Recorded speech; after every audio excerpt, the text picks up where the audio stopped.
This lesson is an introduction to the concept of Java Server Pages, also known as JSP. A Java Server Page is an HTML web page with Java code included inside it. If you're familiar with other web page generation languages, JSP is not like JavaScript or ECMAScript. It's actually more like PHP than either of those.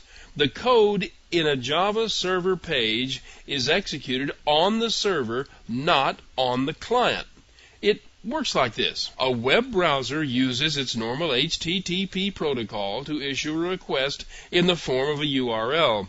Now, this request arrives at the server. The web server recognizes this particular URL and passes it on to the JSP server.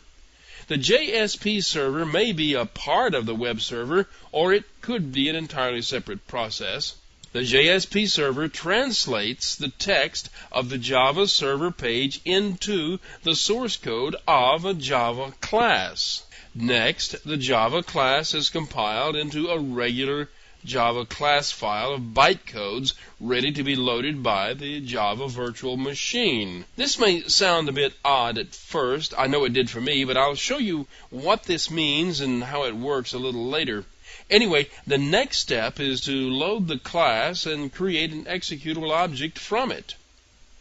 The object is then executed. The output from the object is a pure HTML page that is sent to the web server and on to the client web browser. That's the basic life cycle of a JSP page request.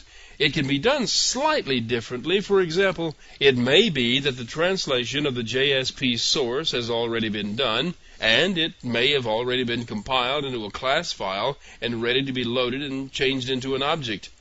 It isn't always done this way. It depends on what's needed. For example, it could be that a parameter supplied with the URL in the request includes information that has an effect on the form of the class produced from this translation.